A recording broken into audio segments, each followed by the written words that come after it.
Je proviens cette pétasse de Laura Tendance. Pétasse na lobby. Je la préviens. Ndé bon la salle le mois mabe. Abandi déjà ma babandi ba impolitesse par les gestes. Par bende brouette avec charge. Merci Néni bende brouette. Na lobby boy. Oui hein. Il était dans l'ombre. Donc aujourd'hui déjà il était on a un pronom personnel. Il était dans l'ombre. Il était dans les oublis. Donc pour na bango faire ba bossa na qui. La voix la plus belle du Congo banda musique et la musique. Congo ko bossa ka facilement beau. Charlie Pakalingomba bolimbi sanga le terme c'est d'abord un illettré. Pesanga itan. Retirer na nous. Oko pesanga itan de l'omata. Charlie Paka à cause à la jamais na camarade local a déjà hippodrome pour ba solo la nuit. Jamais. Ayi bolo ba français était déjà hippodrome aza mundele. Bazaba camarade, oui, je n'en disconviens pas parce que camaraderie, c'est la on a couleur à poter, camaraderie, mais là, tout le monde appelle solo à camaraderie, Charlie Pakalingomba, camarade a déjà hippodrome.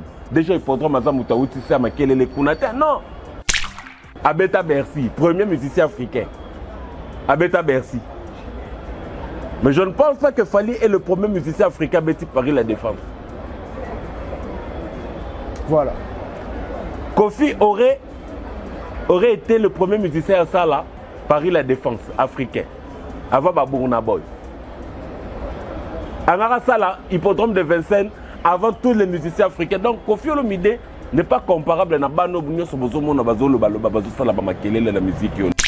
Et puis jour à conférence de presse dans chapiteau ya Pullman. Bakata coupage aura tendance à qui m'a battu ba coupage. Yango pesa yoka pesa ngata. OK. Pesa ngata.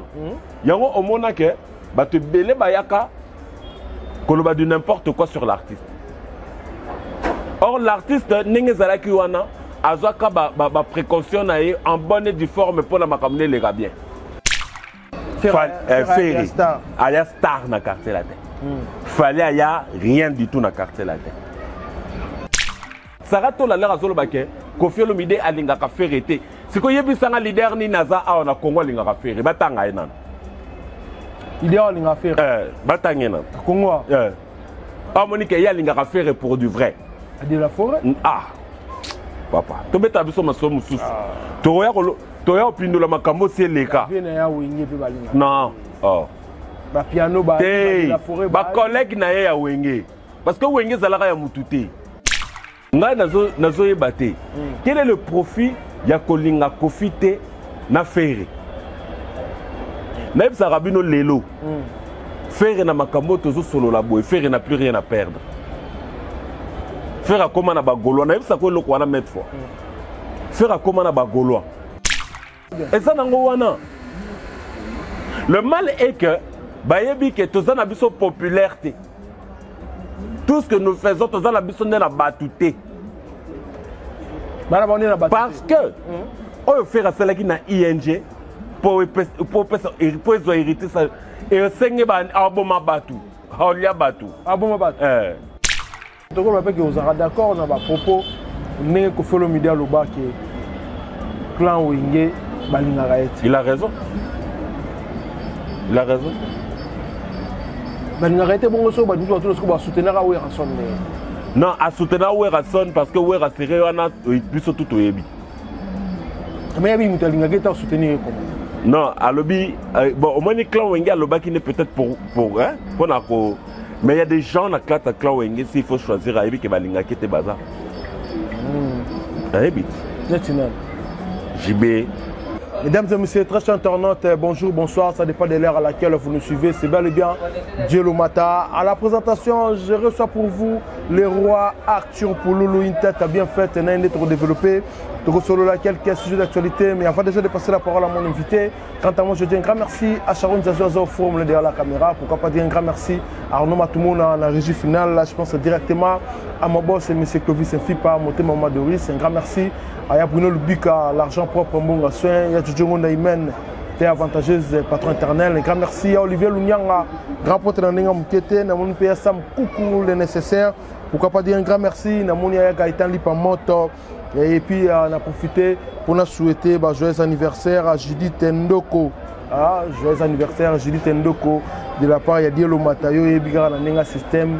Faites bien et le capina malam tozala wana poto to fêter ba champagne des ala kaka donc surtout sur la même langage na Sharon Zazi abenda déjà invité nanga il y a le roi Arthur Pouloulou à qui je dis bonjour. Bonjour Dielo Mata, bonjour abonné na bisonyo soya Congo et Sengo officiel plus télévision, vraiment un excellent début de week-end Nabino. Et pourquoi pas dire un très grand merci au général manager qui est Papa Clovis Fimpa. Maman Doris Penapesi Bango Bambo Tebisika Bazali, un grand merci à l'équipe technique qui a accompagné la numéro 9 Lelo, Namoni Sharon Zazi qui est au four et au moulin derrière la caméra, et pourquoi pas dire un très grand merci à Arnaud Matoumo, à Mtazala Kawana, à la régie finale. Un grand merci aussi à Batoutou, à le roi Arthur de l'eau, de près vraiment Batoutou Zalarana Bango. Namoni déjà d'abord dire un très grand merci au président de la charité sans microbes. Balobi yom tozan a problème à visa, yom tozan a problème à voyage, donc la charité sans microbes.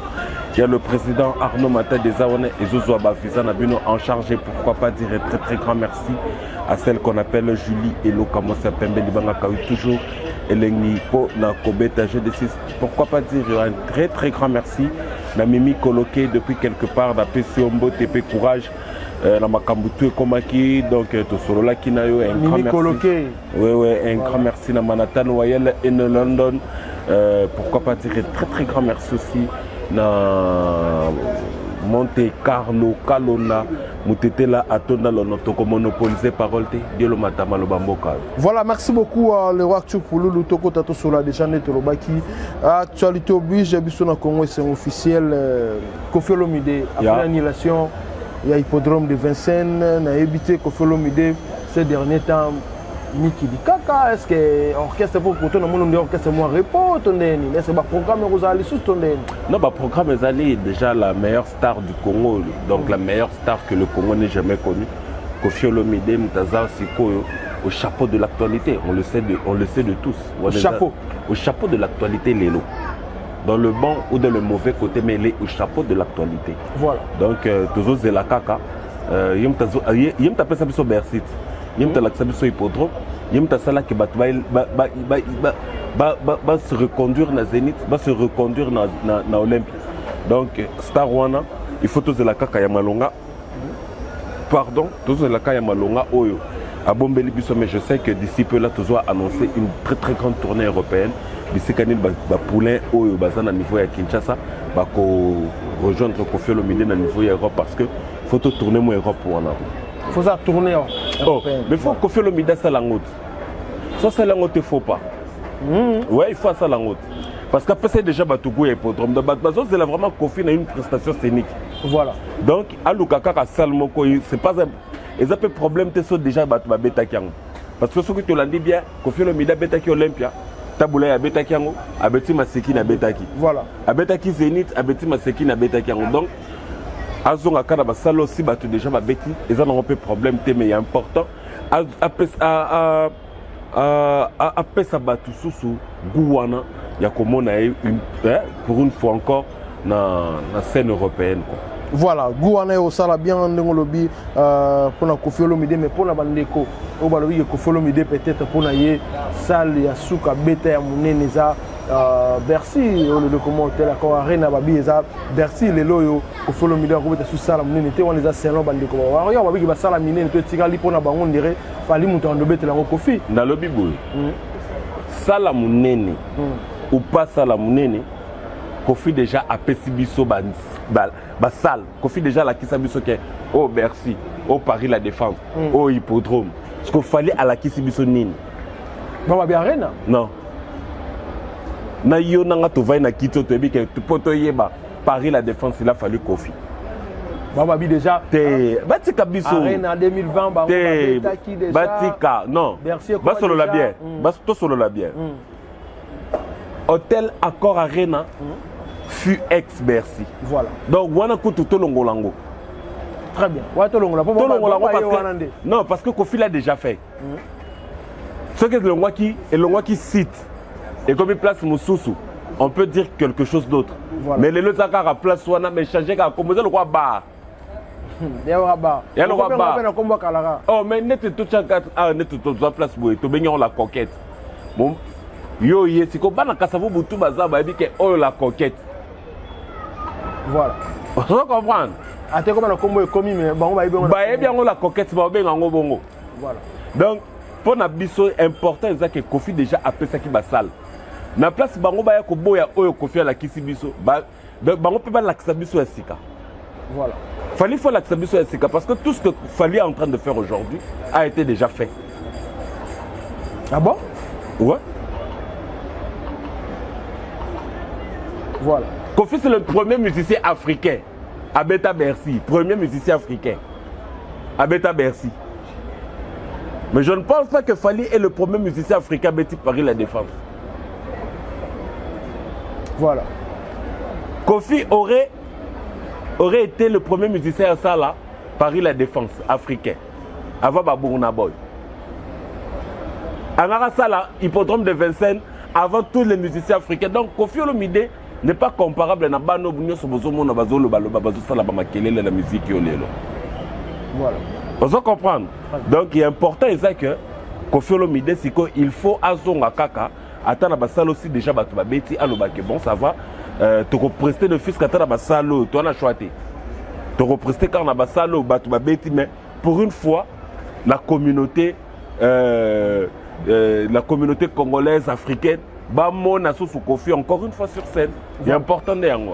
Il est important yango mais les autres on doit faire vina yo. To moni ndeko Sarato la lobby Kofi Olomide alingaka faire la hypocrisie ils ont vérité parce que ils ont dirait pour la profit moko boye alingaka faire la hypocrisie ils ont vérité la vérité. Sikoyo nga nazo yebate. Quel est le profit ya kolinga Kofi te na faire? Même Sarabino lelo. Faire na makambo tozo solo la boy, faire n'a plus rien à perdre. Faire comment na bagolo, na yebisa ko loko wana mettre fois. Faire comment na bagolo.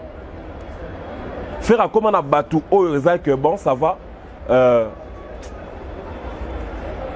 na 12h juste. Boye na 12h01 baye. Voilà. C'est comme ça. Et ça, le col a été traîné, il y a tendance à n'importe quoi dans la télé. Parce que le déjà, ton télé, mais là, Laura, on a besoin moins jar. Au télé, mais là, déjà, bon, mais tu vas y vite. Ce qu'on est, c'est les lois, c'est hein? Pour avoir un actu du net, il y a non, actu du net, tout est. On a battu. Ah. Que vous soyez. Ouais, bah, dépend, on a mis balé, qu'on bête à ma sonne à bangote. Yo, écoute-moi, tout sur la moins bien. Voilà. Traîner, on a eu l'aura tendance, on a vu Sarabino qu'elle n'a jamais été vraie affaire. Jamais. Jamais. C'est la communication. L'aura tendance à y kolia biloko biso to lamba. Ouais. Nande. L'aura tendance à y kolia kaka a kuti biso déjà to somba biloko tuna wenze to tchana moto. Ebe la karalia. Tout solo la bien. Na terrain la nègre to beta nègre faire rigole la beta y martyr. Na terrain yo mona Laura. Laura ayaka awa ayibi na mbongo. Ayibi mbongo. Ayiba mbongo. Yaba billet. Oyebi jour à conférence de presse na chapiteau ya Pullman. Bakata coupage aura tendance à qui m'a battu ba coupage. Yango pesa yoka pesa ngata. OK. Pesa ngata. Yango omona ke batu belé bayaka koloba du n'importe quoi sur l'artiste. Or l'artiste ninge zalaki wana azwaka ba précaution na ye en bonne et due forme pour la makamne les gars bien. Mais tellement que muyibi moko oyebi tu sais quand surtout là-bas na basi. Surtout basi oza bazaba baza boboli misanga le terme mais c'est ça basi masoko mingi lokola minene lokola balora tendance bakamaye l'été. Oh ouais parce que elle ici ayaka kinduma yaka musalati ayaki ndumba ayaki ndumba pesa ngata permet d'aller pas de faire encore traîner na une poufiesse le roi nanité le roi aura tendance non. OK. Le travail acharné de tout le monde. ndem te pesa ba résultat ya makambo to mona fait rigola zo sala lelo. Vous comprendre? Voilà. Yango lelo nga na ina loba sarato la lera zo loba ke Koffi Olomide alinga ka faire été. Siko yebisanga leader ni naza a na Congo alinga ka faire batanga ena. Leader alinga faire. Batanga ena. Congo. Ah Monique ya alinga ka faire pour du vrai. De la forêt. Ah.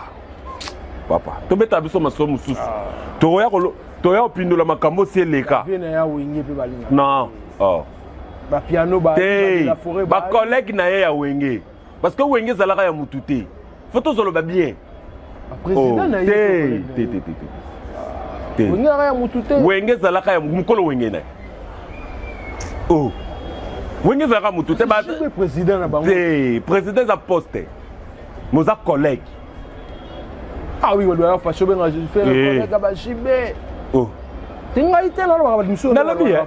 Mais to solo la bien lo mata. To sala to solo la makambo vraiment avec beaucoup d'intelligence s'il vous plaît. Mukolo wenge na. Hate? Akas. Faire comme employé à ouvrir à leur maison mère et salami. Voilà. Donc on va pas employer PT. Employé PT. Parce que leur moyen musique à maison mère et salama. Faire wana. Donc il est parmi les cofondateurs. Il y a wenge musique à maison mère. Oh yo batum sous ba mettre la tolo lelo. Voilà. On doit comprendre. Très bien. Mais leader en nani lelo. Pas l'inga faire. Pendant le loi Azate. Azate. Ce qui parce que le seul leader au lelo, Tokolo Baké, Azola qui sa amour. Est-ce la par hypocrisie ou pas? Mais Azola qui sa yango Azolo Baké. Je préfère faire. Et ça Koffi. Bah oui, elle aime ça là, c'est on capable ça, fallait monter ma capacité. Non, c'est là. Faire a ko gagner nini na guerre à Koffi na fali. Faire a gagner ni. Doit perdre ni. Tant so bazo e ba moité. Na guerre ango ya Koffi na fali. Faire a gagner ni. A perdre ni. Nebi no kutu ne besoin perdre temps. Donc, vous voulez mélanger makambu ya Koffi Olomide mtaza géniteur à Fali. Vous l'avez fait. Bon dis ma souffrir que ombre à Koffi était le makapemé na Fali parce que le plus grand CV ya carrière à Fali c'est le quartier latin. Vous c'est quoi? Banima ombre wana. Banima on va se quoi ça la ronde. Mais ça vous fait comment aux hommes peut-être bateau bazaki pe pembeni ya Koffi entourage à Koffi to kotanga ba kombo kombote mais le ba kuma pe pembeni ya Fali ya moment na bina vidéo za netkara bazo ke na Koffi moi bien te na ndenge to comprendre les vidéos ndenge basala wala et ça la blonde. Bon les créatures bazo linga basala moi ba jeune créateur na bango. C'est ça. Tous ces gens là ce sont les créatures de Koffi. Koffi n'aime ta créer bango. Koffi et pas la banque Koffi à l'école la main nzambe moko boy et pas la banque mais bateau bazolanda na Fali lelo Fali mon na Koffi l'école nzambe oh amona pas le nzambe na lobby na yo boy Fali aya starter na quartier là. OK Koffi mta sali star faire aya star na quartier là. Moi différence à les deux. OK Ferry aya star na quartier là. Fali aya rien du tout na quartier là. Voilà. Donc quelque part toi bakake et là on appelle ça joue un très très grand rôle. Très bien. Biso le loto zabo tozota la bango. Mais en soi to yebi ke a Ferry azana moins a domina kana moins loko. Voilà. Voilà bino tu boyebi mais ça te fait comment on a landi ba propos ya Charlie Mpaka Lingomba lobielo mora big non ye asole kuna déjà hippodrome ba bengana ki ba vérifier ki non ko felo mide ndire concert ezali c'est non ba dire non ndire concert ezali ki te ce jour là hippodrome de Vincent ndire concert ezali te ezali ka net mo ndenge na ba nenga lobilango Charlie Mpaka Lingomba bolimbisanga le terme c'est d'abord un illettré pesa ngai temps retirer na nous koko pesa ngai temps de lomata Charlie Mpaka akozala jamais na camarade lokola déjà hippodrome po ba solo la ni jamais ayibolo ba français te déjà hippodrome aza mundele baza ba camarade oui je n'en disconviens pas parce que camaraderie c'est la rana on a couleur à poter camaraderie mais là toujours ba appelle solo ngo ya camaraderie Charlie Mpaka Lingomba camarade a déjà hippodrome aza mutauti sa makelele kuna te non oh to déjà hippodrome aza mona kasavu kutengiringiri non déjà hippodrome en français. Je crois que né grandi en France, na Charlie Mpaka Lingomba na habité na côté ni bakutane là. Voilà. Même artiste oyo il y a des fandaka. À cause de calculer un jour à betata hippodrome. Calcul était. What a calculé hippodrome était. Ceux qui déjà ba la scène ba biloko zo salo passe. Beaucoup de comme na ba hippodrome. Bon le bina mutune ezate. Non. Bati concert là-bas. Au moins théâtre, au moins tu commences à un certain moment théâtre na makambo to sali zalate. Nyoso zalaka théâtre te. Faut to solo makambo pe na moins sérieux. Mpaka Lingomba a solo là qui na DG hippodrome. DG hippodrome a qui Mpaka Lingomba. Il fallait le bangon en français. N'engage DG hippodrome a qui que monsieur Charlie vous voyez que ici à l'hippodrome de Vincennes il n'y aura pas de concert, il n'y avait pas de concert. Il fallait expliquer que son en français. Toyokai. Mais oui. Voilà. Là, déjà, on a expliqué Bissoté. On a expliqué Bissoté. Makamunini déjà hippodrome à solo la guinayo. Olobina batukaka ke. Concert il y a Kofi Zalakité. Donc, il y a déjà hippodrome solo la kayango. Laissons le théâtre. Voilà. Moi, un théâtre, Mpaka Lingomba ngayi la biso. Bas sur la musique.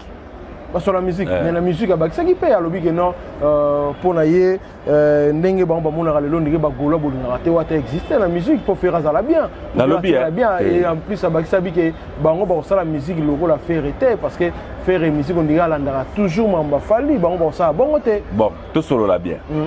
Tout solo la bien. Baye bisabiso. Et loko nini faire alandi ya fali. Fallait bon, faut pas aller ça rabiso. Non, ça les a fallu. Voilà. Oh. Est-ce que fallait ton qui sale balobi fallait il peut pas arène? Non. Et ça va sale mindele batongi pour batubaya ko prester. Donc ils ont dépendre quand Canada na yo na popularité aux anango pour yo beta. Et ça nango wana. On doit comprendre. Très bien. Et ça nango wana.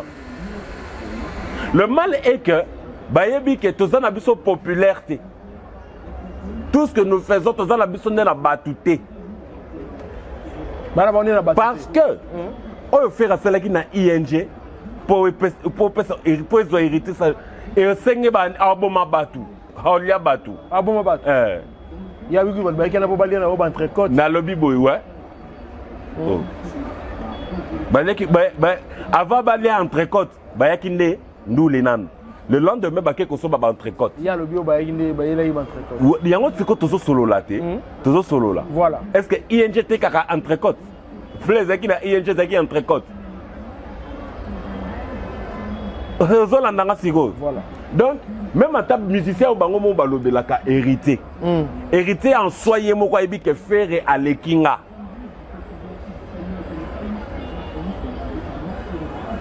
Voilà. Oh, il y a bien côté. Hériter y est en soi. N'enga pas na kaboye bi que faire à l'ékinga. Parce que na yebiso ngana oyinga na zala kande véridique na ba kamonga na lobaka. OK. Est-ce que yebi guerre hériter na faire uta? Wapi banda.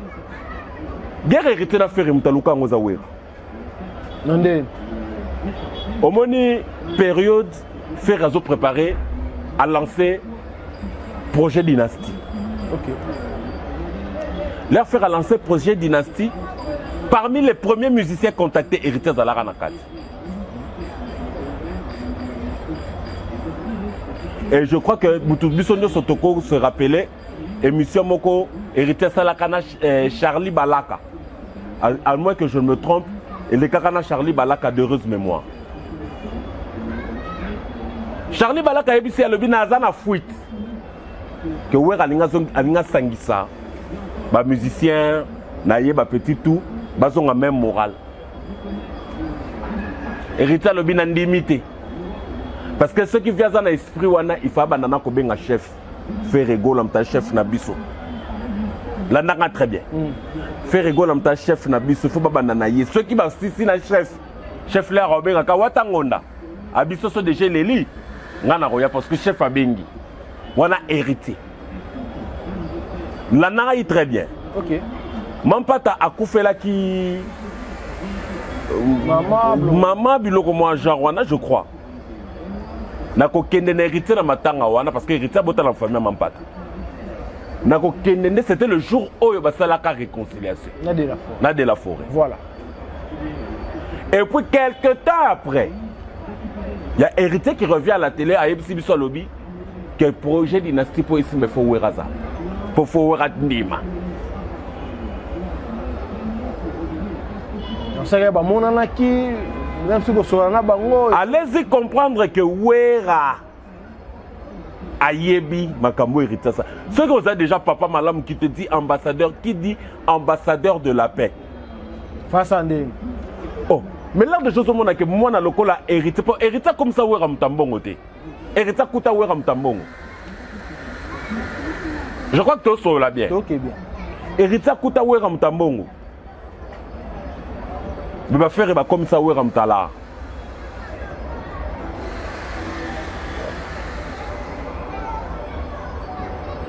Et puis, quand toucher au Wera toucher à orchestre naï, orchestre à faire. Ce mon arabe avait chalou bima, mais je crois que faire Azami Mobal il a assumé. Il a dit marabu vention na salaranga na série on a sepelara na été yango kendaka ndenge kendaka. Voilà. Mais lelo gloire à Dieu, ba Gaulois ba comment? Bagolo ba comment?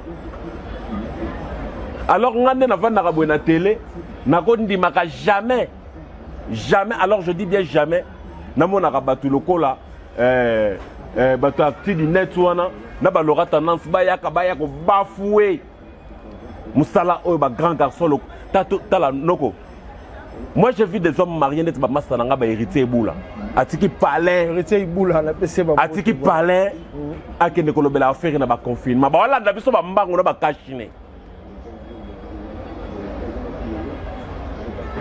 Voilà. Tout banda kovanda boba niko nié musala tamsusu office to frappe azwaki. Musala ba gouve ba sala ba tarike ba biso yo. Ba Nancy ba sele ba boga. Ba Dorcas Boloko tous ces gens là. Yo les qui na un plateau de télévision, on m'a dit qu'on bafouait ce travail fourni par ces gens-là. Au moins, que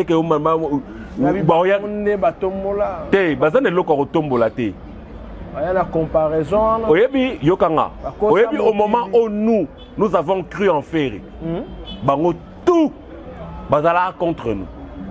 Ok. Laura Tanda Sabot un héritier. Yem tazozo makamuna biso nyosa kenda koloba ngokuna.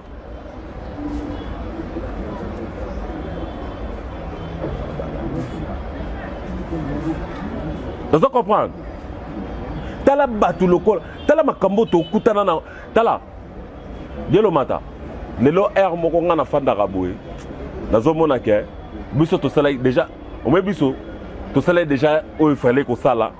Baya mususu pe baya na bakoni na bango bache moto peline makambo ekoma. Kona yo air moko ndenge le padre Azakina Laura Tanda ça peut que moi chef na la communication par rapport à ba concert dans le stade de Martyrs wani pona yo air moko bo sepela na ngote bo mona ngomwa ndenge. Non nga pona nga moi j'ai été véridique nga la bomba ate. Pona nga il fallait makambo neti biso stade de martyr esengai na biso ka esenga nini bouche à l'oreille et comment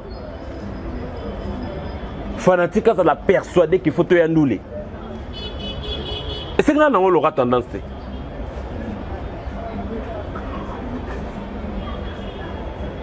esenga nango l'aura te voilà même au moins biso toyebi siko mais je préviens cette pétasse de l'aura tendance. Pétasse na lobby. Ah. Je la préviens. Ndé bon la salle le mois mabe. Abandi déjà mabe abandi ba impolitesse par les gestes. Par bende brouette avec charge. Merci neni bo bende brouette. Na lobby boy. Oye hein? Il était dans l'ombre. Donc aujourd'hui déjà il était on a un pronom personnel. Il était dans l'ombre. Il était dans les oublis. Donc pour na bango faire ba bossa na qui. La voix la plus belle du Congo banda musique et la musique. Congo ko bossa neka facilement bo. Ata gouvernement bossa nié, mokile bossa nete. Voilà. Ata mokile nge bossa na menzamen na lolo bossa na te. Yo quand tu fais Dieu l'a conçu avec cette très belle voix à chaque repas. Yo quand tu ba été que faire za na ba ino za na ba do ba bundisa. Voilà. Il était dans les oublis. Donc yo l'aura tendance maman mukolo ya 57 ans bota bana tata 57 ans. L'aura tendance à 57 ans. Aboti bana 4 tata.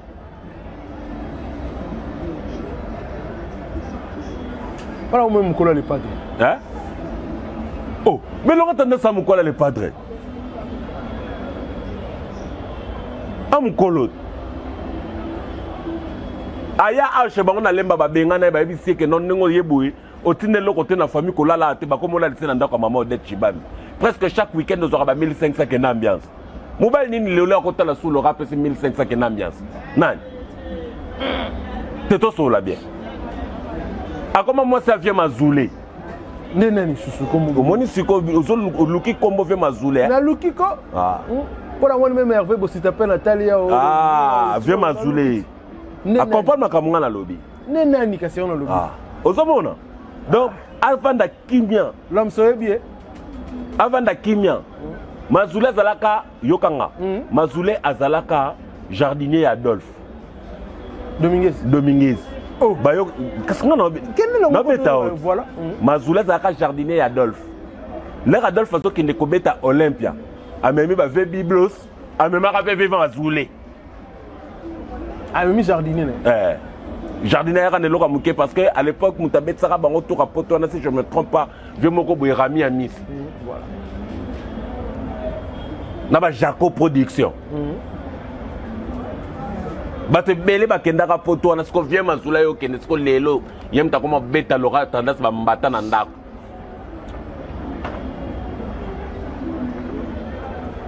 Laura tendance film akangu ya Pichu Concorde. Ouais. Oui,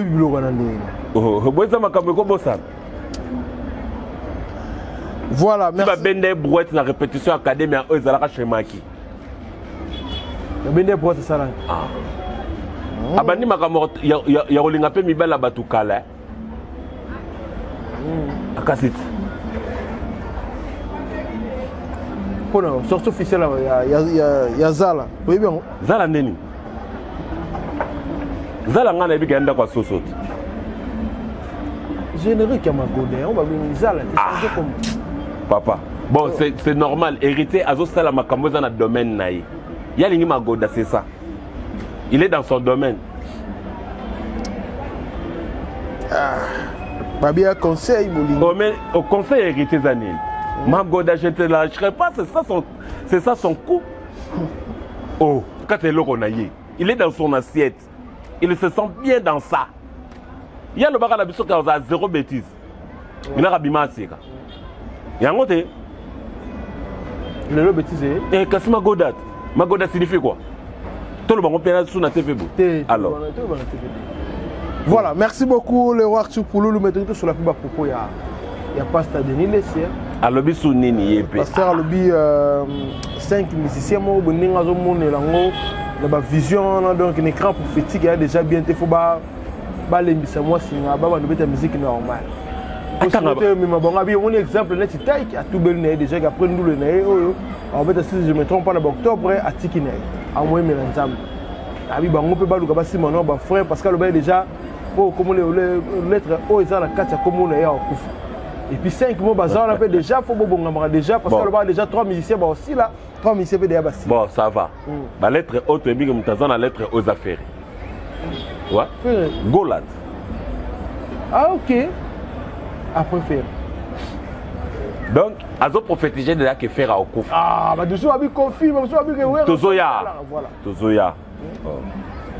Toza na Kofi. Toza na Ferré.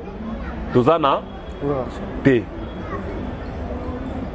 Comment ya wera wana wera son je crois qu'ils a surnom. Comment les a Noël Makanda. Ndiama. Est-ce qu'on fait passer? Est-ce que le Moutazan a un vrai nom propre? C'est à Gola. Ah, mais ok, non, bon, mais c'est quand tu sur la bien. Kofi Yoka. Kofi Olomide, ils a comme ya Kofi T. Ils a surnom, n'est-ce pas? Voilà. Ok. Wera son. Ils a sobriquet PK. Sobriquet Kandemo. Et aujourd'hui, le seul musicien Oyo, Azana O original, ils a qu'à faire rigolo. Bon, Adolphe. Nan. Adolphe. Bon, t'es Adolphe, c'est quoi ça a succès? C'est ça le problème. Denis les saisons de solo et musicien bazan a succès. Adolphe, succès na ezaka so batuni kombo Kofi a télémi à qui succès na yangwana. Mais il y a le Kofi Kofi a sali trop. Mais ça oui Kofi a sali trop et comme il t'a fait paiement. Oh, beaucoup paiement na fois Koufa. Donc Denis les amonaka. Denis les amonaka yokanga bien. Denis les amonaka te likambo malamu pona batu yamona aka Koufa. Nous avons la partie, la page noire des gens. Quelque part, tout ce qu'on s'est dit. Total la lettre O à Koufakas. Bon, c'est là. Tout c'est là. Mais toi, le bani, c'est quoi? Parce que, bien le matin, toi qui t'es tout matin, la mort c'est un destin pour tous. Très bien. La mort c'est un destin pour tous, donc nul n'échappera à la mort. Donc tout ça, on a tout à l'heure. Tu connais la lettre O et Koufa. Voilà, merci beaucoup. On a évité Wiranson Petoyoki, Netskara Bandikouatu, Net Borsa, elle a eu promotion Mamboutali, Adidas Arena. Est-ce qu'elle peut déranger le roi Baron Bagola? Te boite. Mais c'est comme ça, tu peux comprendre que promotion Baron Bazo, ça est la Wera, Bazoya Sikon, Bawaya Nangomabe. Anden. Tala, Nako Saote, hein?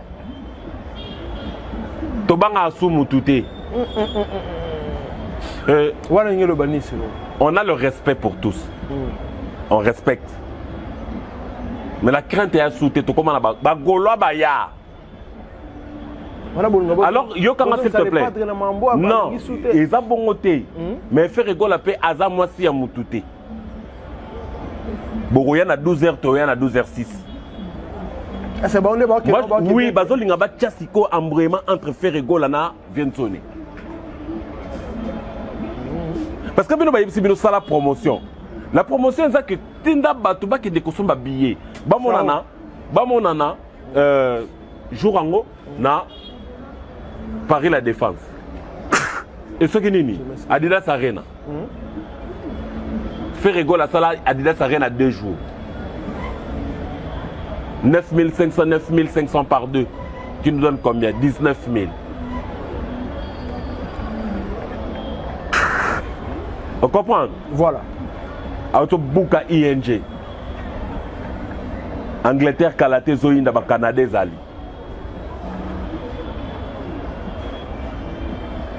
T'es sur la peine bien, j'espère. Ok, bien. Donc, faire rigolo à l'élo, à respecter ses aînés.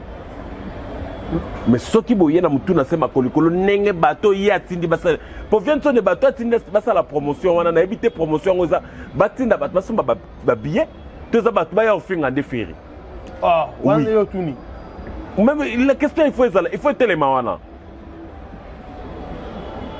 bazo somba ba billet bazotinda bato basomba babillet. Est-ce que na ndenge ke non mona po ndire egola musape sous guerre wana? Non, faire egola sous natan yango te.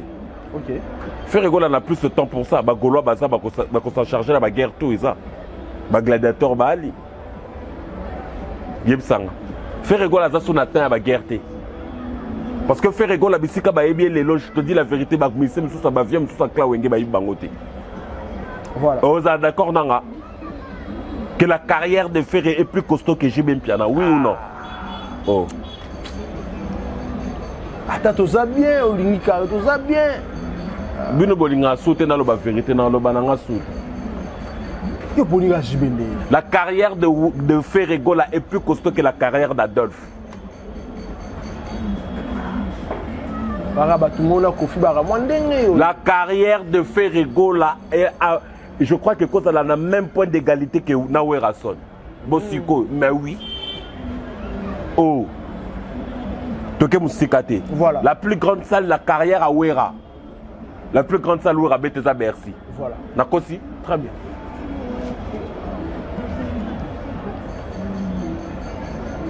Bercy, à l'époque, on a Betaka, Soukanango, ça 20 000. Ouera, ça 15 000. Ouais. Et c'est la vérité. C'est la vérité. C'est la vérité. Mais le roi, tu as fait tout chita mal. Oui, ça là 2 jours dans Zénith. Premier jour à vendredi, et ton date.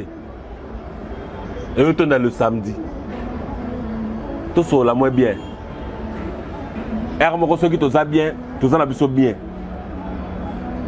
Mais bateau, c'est la vie de promotion. Moi, j'ai vite compris que c'est ces gens-là au bateau qui ont le trouble. Bazoya Luka Mutuna c'est ma colicolo. Mais l'élo aujourd'hui, l'élo, Toyebi Nengeni, il faut qu'on analyse point sur point. Et puis Toyebi Blissika, il faut aussi ma place et ça passe. Bossi Mbappé. Et ça lui passe. Et ma casse. Que on a les ongis non. T'es ongis Toyebi Karanet au gérer ma faire. Ouais. Voilà. Mais l'élo, est-ce que tu as que vous êtes d'accord on a propos n'est que fait le média le bas qui clan Wingé. Il a raison. Il a raison.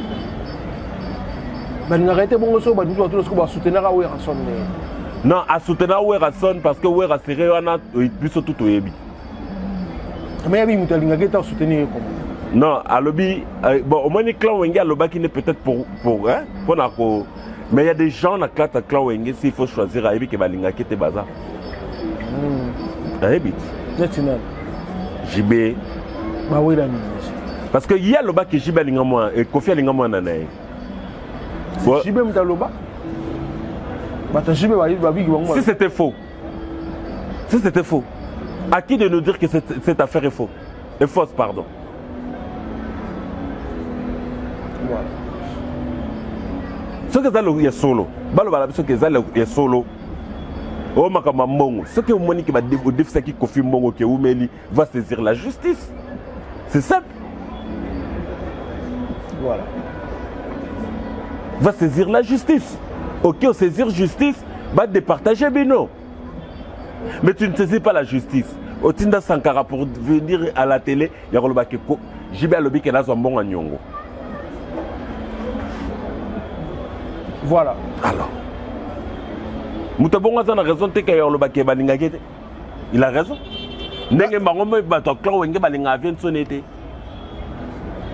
Voilà, là c'est très bien. On a une question. Ce que le directeur dit Diora travaille toujours dans la Latine.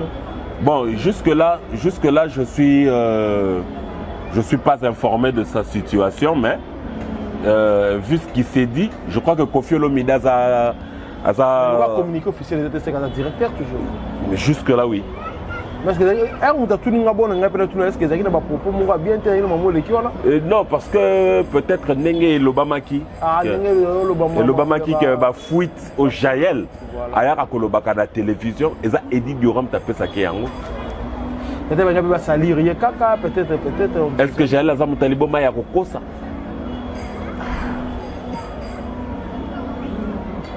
Attendez ba te belete attendez ka Eddie Diora pourquoi? Peut-être pour le directeur. Ça reste à vérifier pourquoi parce que Naningé vraiment coaché les points sur les idées dans Maramouana. Voilà. Makamose belé le terrain vraiment glissant dans angle. directeur Edith Diora, moi je crois qu'Aza Moutamaele, si seulement si, il y avait peut-être une conversation quelconque, c'est le temps d'arrêter. Voilà. Ou soit ce qui est athée, j'ai un petit caractère, c'est la vie Edith Diora Makamou. Voilà, là c'est très bien, merci beaucoup. Le roi Axel Toko, vraiment, on a souvent entretien avec le merci. On a évité de retenir le passage Nayo et puis Bambo notre balandi. Déjà, tu vas retenir que tout ça, on est là, donc toujours c'est la carrière un nouveau programme du côté quartier latin, toujours c'est un nouveau programme du côté Jet Set aussi, parce que déjà, tu as vu que Jet Set, ils ont regagné Kinshasa bientôt, et puis, ici, on va livrer quelques concerts au niveau Afrique. Après, Babandik déjà côté là, c'est là en Angleterre. Donc Gaulois c'est bon déjà parce que bientôt là, Ferrego là, l'espace il y a l'espace anglaise, Bisikani ni Koya qu'on retrouve Babino côté Kuna et ça là énormément plaisir bozala wana. Voilà, Bambo Telbalani. Vraiment un grand merci na invitation na yo, un grand merci na Sharon Zazie. Pourquoi pas dire un très grand merci aussi na Arnaud Matumona. Bango tout na pesi bango vraiment Bambote, un grand merci na le général manager à Papa Clovis film pas monsieur Kazali na maman Doris la PCP vraiment merci à trop, donc un grand merci na le président de la charité sans microbe, le président Arnaud Matadi, Yajili Eloka, moi c'est Pembeli Banga Kayu, toujours elengi pour n'embêter G6, et un grand merci na Mike Longangé Malako Yankolo Riki Lomo Baron Bissika Bozaï na PCB de Bambote, et un heureux mariage au couple Kusuki Roland, les l'homme Tabali, Balobi ceux qui mouninga Bali CP là, la famille Kusuki vraiment Baotiko Bala, Bali, maman Bibi, vraiment heureux mariage à vous et un grand merci de maître Maglore Masaka, la Moutasika, la Makambasika, pourquoi pas dire un très grand merci au directeur financier Raïm Kamata, pourquoi pas dire aussi un très grand merci à Monte Carlo Kalonda, Moutetela, ya Solo Azalakane, Leno, un grand merci à Fafagola, Ndokina Ngai, Batutu, Baningaka, le roi Arthur, de loin ou de près, na Pesibino, vraiment, Bambote Belé, je crois que Baeto Bossani, donc, va tenir Bissou Rigerte, un grand merci à Saddam Tombi. Depuis Nice, va guerrier tout, il y a la guerre sans fin. Mastananga Tonnerre de Paris, mannequin de Paris, na Peso Penambote. Et un grand merci à Mastananga Chike Dax, Immortel, Bilamba Bilamba. Un grand merci à Peter Kokopi, Peter Nangi, Bino Tubozawana, Mastananga Santa Cruz, Cruzoumen, belle taille. Vraiment un grand merci na yo. Un grand merci à Batutu, Oyo Balingaka, staff Nabiso Saifora, donc Batutu Bazalaka, on a Kitoko. Voilà. Merci beaucoup, ça n'est fini. C'était là le roi Arthur pour Loulou. Moi je dis un grand merci à Sharon Zazie, aux acteurs pour derrière la caméra. Un grand merci à Arnaud Matoumona, la régie finale, la Monipé. Monsieur Clovis se fit pas monter au Doris, c'est mon boss. Pourquoi pas dire un grand merci à Manhattan Wayel in London, à Monipé, Sam Koukou, le nécessaire, mon vieux. Joyeux anniversaire à Judith Ndoko. Donc il y a Dadi Moundibou, Judith Ndoko, joyeux anniversaire à vous. Il y a mon appel sur la musique, Junior Tutea depuis Durban. Carole Chaminga, les jeunes du barreau, tout le radio, le matin, tout le Arabiso. Vos likes et vos partages, vos commentaires au sein de l'Arabiso. Énorme plaisir et puis on se revoit à la fois prochaine. Bye. Mais avec Diven, invitation en bois. Netika Kabasali à mon Joseph Tata Moboko grand menuisier. Invitation en carton. N'a pas follow Nango. Jardin de Dienne. Invitation à boy. Bon, on va fait Tilata Mabe. Maison Diven. À Bossali Binote, à Tcheli Binote promotion Angolais à Pamba. Maison Given. Vous êtes trop amoureux du pays. Wow, Given. Vous exagérez. On